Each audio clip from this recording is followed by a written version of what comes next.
ایران اور اسرائیل جی اس جنگ میں آپ کیا دیکھ رہے ہیں؟ امریکہ آج ٹرمپ نے جو بات کی ہے اس گفتگو کے بعد اور اس کے بعد بہت سی طاقتیں جو ہیں وہ کھل کر ایران کے ساتھ بھی آ گئی ہیں، اور ایرانی سپریم لیڈر نے جو بات کی ہے وہ بھی آپ کے سامنے ہے. یہ جنگ کیا رخ لے گی؟ دیکھیں، اس پہ میں تو کافی دنوں سے یہ کہہ رہا ہوں، جو کہ میرے خیال ہے عمومی طور پہ جو بہت سے مبصرین اس وقت پاکستان میں ٹی وی چینلز پہ کہہ رہے تھے اس سے تھوڑا مختلف تھا. میں یہ کہہ رہا تھا اور ابھی بھی کہہ رہا ہوں کہ ایران کی پوزیشن جو ان سی ہے وہ خاصی مشکل میں ہے اس وقت. ایران وہ جو ہے ان کی جو کمزوری تھی ملٹری ویکنسز ان کی اسرائیل کے مقابلے میں، اس وجہ سے کہ وہ سینکشن کا شکار رہے ہیں بہت عرصہ، اور ان کے پاس نہ اس قسم کا ایئر ڈیفنس ہے، نہ ان کے پاس ایئر فورس ہے اس طرح کی. اور یہ ساری جو جنگ ہے یہ تو ایریل ہو رہی ہے نا، 1600 میل کا فرق ہے دونوں ملکوں کے بیچ میں فاصلہ ہے. تو اس میں پھر جو ہے اسرائیل کے پاس F-35 ہیں، ان کے پاس جو ہیں F-15 اور 16 جو لیٹسٹ بلاک کے ہیں، ان کے پاس ایک 3 لیئرڈ ڈیفنس سسٹم ہے ایئر ڈیفنس کا، جس میں آئرن ڈوم ہے اور ڈیوڈ سلنگ ہے اور ایرو 3 میزلز ہیں. اس کے مقابلے میں ان کے پاس ایران کے پاس ایک S-300 سسٹم ہے، وہ بھی انہوں نے خاص حد تک اس کو ڈیمیج کر دیا ہے. باقی جو ان کے پاس ہے وہ تو اس وقت اسرائیل کے لیے لٹرلی ایئر سپیریورٹی ہے ان کے پاس، اور وہ ایٹ ول حملے کر رہے ہیں. پھر بھی ایران نے جو وہاں پہ میزائلز پھینکے ہیں وہ ایکسپیکٹڈ بھی تھے، کیونکہ ان کے پاس 2 سے 3 ہزار میزائلز یہ سب کو معلوم تھا کہ ہیں. اس میں سے کچھ ایسے ہیں جو کہ لانگ ڈسٹنس پہ اس ڈسٹنس پہ جا سکتے ہیں، ایک بڑی تعداد ہے ان کی. تو اس کے ساتھ ڈرونز، اور باقی ڈرونز تو بالکل افیکٹو نہیں ہے، لیکن وہ جو کچھ ان کے میزائلز ہیں لانگ ڈسٹنس، وہ ان میں سے تقریباً 10% کے قریب پینیٹریٹ کر کے تو اسرائیل پہ گرے ہیں، جس سے وہاں پہ خاصا ظاہر ہے کہ شہری آبادیوں پہ نقصان بھی پہنچا ہے اور ایک بڑی الارمنگ سچویشن بھی بنی ہے. لیکن میری جو وہاں سے جو اطلاعات آ رہی ہیں جو آپ کو میڈیا کے تھرو، اس سے پتہ چلتا ہے کہ اسرائیلی اس سے پریشان تو بہت ہیں، لیکن وہ سب یہ میجورٹی اس وقت یہ چاہتی ہے کہ ٹھیک ہے اس کو کنٹینیو کریں، کہ ان کو اتنا ڈرا دیا گیا ہے کہ ایران اگر نیوکلیئر صلاحیت لے لے گا تو اس سے پھر اسرائیل کو تو شاید وہ کہتے ہیں کہ جی وہ صفحہ ہستی سے مٹا دے گا. تو لوگ اس وقت یہ سوچ کے برداشت کر رہے ہیں. اب اس سچویشن میں دیکھیں ایران کے پاس کیا آپشنز ہیں. ایک آپشن تو یہ ہے اسی کو اسی طرح جاری رکھے، لیکن اس میں پھر خطرہ یہ ہے کہ کچھ دیر کے بعد یہ میزائلز جو ان کے جو لانگ رینج ہیں وہ بالکل کم ہونا شروع ہو جائیں گے، اور اسرائیل ان کی کیپیسٹی بھی ختم کر رہا ہے ان میزائلز کو پھینکنے کی. آہستہ آہستہ وہ ان جگہوں کو تباہ کر رہے ہیں جہاں پہ ان کی انسٹالیشنز ہیں ایران کی اس قسم کی. تو وہ سسٹین شاید بہت عرصہ اس کو نہیں کر سکیں گے. دوسری آپشنز یہ ہیں کہ وہ US بیسس پہ ادھر حملہ کر دیتا، یا پھر یہ تیسری یہ ہے کہ آبی گزرگاہیں جو ہیں جس طرح اسٹریٹ آف ہارمز ہے اس کو وہ بند کرنے کی کوشش جو کہ وہ کر سکتے ہیں، لیکن اس سے پھر وہ یہ بہت ہی زیادہ پھیل جائے گی. اب جو اور دوسری چیز یہ کہ اسرائیل کی شروع سے کوشش تھی کہ امریکہ کو جنگ کے بیچ میں لے آئے. اس کی وجہ یہ تھی کہ جو انہوں نے ایرانی نیوکلیئر انسٹالیشنز جو تباہ کی ہیں اس میں سے کچھ جو ہیں وہ اس کو اتنا زیادہ نقصان نہیں پہنچا سکے وہ، کیونکہ وہ زمین کے بہت نیچے ہیں. جس طرح فوردو والی ہے اس کو تو وہ تو بھائی بالکل اسی طرح خصوصاً بنائی گئی ہے. جو نیتانز والی ہے اس کی بھی کچھ تنصیبات جو ہیں زمین سے بہت نیچے ہیں. تو اس میں امریکہ کے پاس وہ ٹیکنالوجی ہے، B-2 بامبرز ہیں ان کے پاس، اور وہ بنکر بسٹرز بامب ہیں ان کے پاس، جو 30,000 پاؤنڈز کا ایک بامب ہوتا ہے. وہ اس میں یہ قابلیت ہوتی ہے کہ وہ زمین سے بہت نیچے جا کے ساتھ. یہ سب ایک سوال میرا پھر ثاقب بھائی نے بھی کرنا سوال. جی آپ کی ساری گفتگو سے لگا ہے کہ ایران ختم ہو گیا ہے یا ایران ہار گیا اور اسرائیل جیت گیا؟ نہیں ایسا نہیں ہے. نہیں، میں ایک سوال کرنا چاہ رہا تھا، اگر آپ اجازت دیں تو. ضرور سر. ابھی کل ہم نے ایک بڑے سینئر صحافی کو بلایا تھا پروگرام میں، اس نے کہا کہ جو اس کے ساتھ اسرائیل کے ساتھ ہوا ہے آج تک ہسٹری میں نہیں ہوا. یہ پیلسٹینین جرنلسٹ ہے. اور اس کے علاوہ بڑی سی بات ہے، کل چائنا کے صدر کا بیان، آپ اس کو کس نظر سے دیکھتے ہیں؟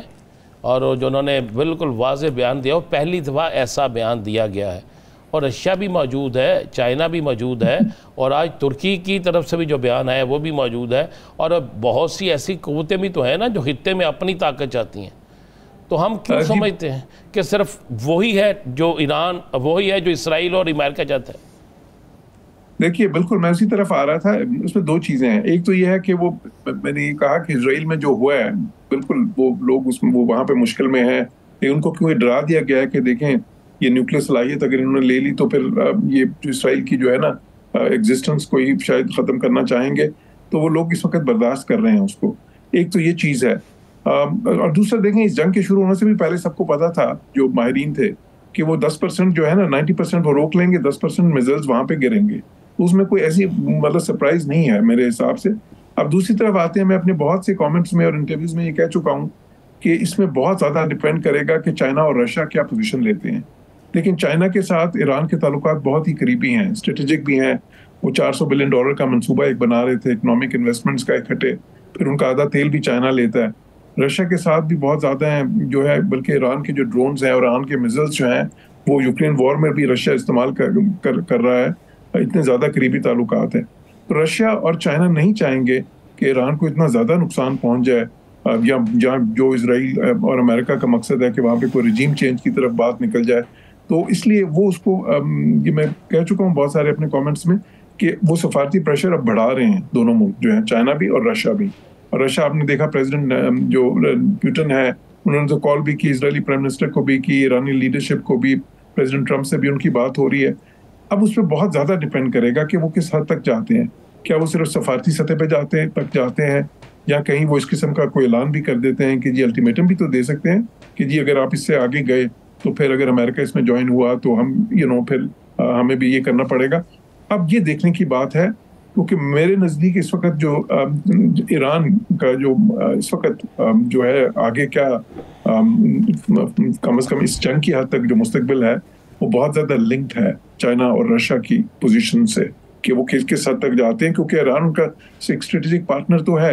اگر آپ دیکھیں کیمپس کیا ہیں, ایک طرف امریکہ ہے, اسرائیل ہے, ساتھ یورپ کے ملک ہیں, پھر انڈیا تھا, انڈیا بھی ہے اس میں شامل ہے بالکل اس کیمپ میں. دوسری طرف چائنا ہے, رشیا ہے, نارتھ کوریا ہے, ایران. تو یہ ایک قسم کے وہ کیمپس دو سائڈ پہ تھے.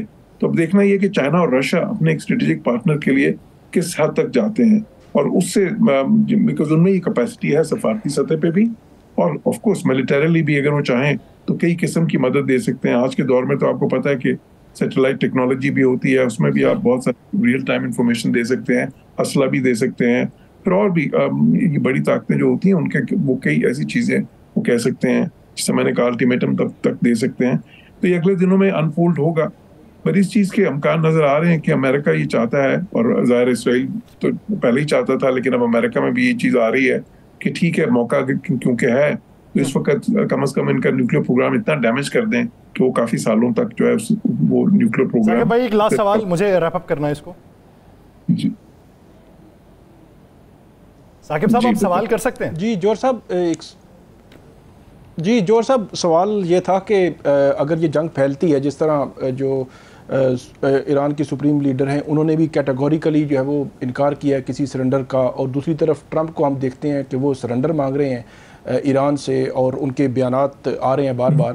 تو یہ جنگ اگر پھیلتی ہے, اگر یہ جنگ آگے بڑھتی ہے جس میں امریکہ بھی انوالو ہو جاتا ہے, اس کے اڈے ہیں مختلف جگہوں پہ, تو پھر پاکستان کی کیا پوزیشن ہو سکتی ہے ممکنہ طور پر, یہ ہونی چاہیے, آپ کیا دیکھ رہے ہیں؟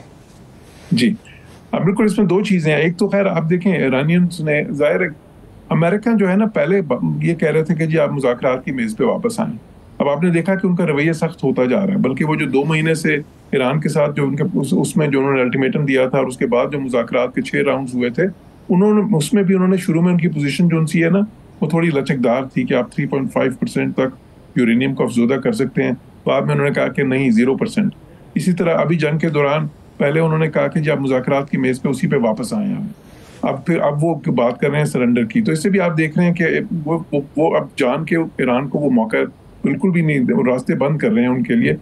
تو لیکن اگر وہ اس طرف کریں گے اگر بہت ہی زیادہ, تو ایران دیکھیں سرنڈر کی طرف تو کوئی بھی نہیں آئے گا, وہ تو سیدھی سی بات ہے. اس صورت میں پھر ایران جو ہے وہ ڈیسپریٹ ایکشنز لے سکتا ہے.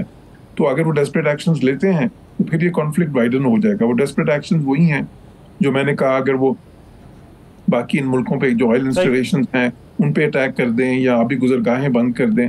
لیکن اگین میں کہوں گا کہ یہاں پہ جو چائنا اور رشیا کا جو کردار ہے نا وہ اگلے دنوں میں بہت اہم ہوتا جائے گا. تو اس سے پھر پتہ چلے گا کہ یہ کانفلکٹ پھیلتا ہے کہ نہیں. جب پھر پاکستان کا جہاں تک تعلق ہے, دیکھیں پاکستان کی ایک لانگ سٹینڈنگ بڑی کلیئر واضح پوزیشن ہے اس پہ. وہ یہ ہے کہ ہم یہ نہیں چاہتے تھے کہ ایران ایک نیوکلیر طاقت بنے, اور یہ ایران خود بھی نہیں چاہتا تھا. دیکھیں ان کا تو فتویٰ تھا ان کے سپریم لیڈر کا کہ یہ غیر اسلامی ہے. تو لیکن ساتھ ہی ساتھ ہم نے ہمیشہ یہ کہا ہے کہ کبھی بھی ملٹری ایکشن کے تھرو, جیسے ایئر اسٹرائکس کے تھرو یا ملٹری انٹیمیڈیشن کے تھرو یہ مسئلہ حل کرنے یعنی مذاکرات سے مسائل حل ہو سکتے ہیں، جنگ و جدل سے نہیں ہو سکتے، یہ ہمارا پوائنٹ تھا. لیکن یہاں پہ بات یہ دیکھنے کو ملے گی کہ چین اور رشیا کا ٹلٹ کس طرف کو جاتا ہے اور ان کے اثرات جو ہیں وہ کیا خطے کے اوپر پڑتے ہیں.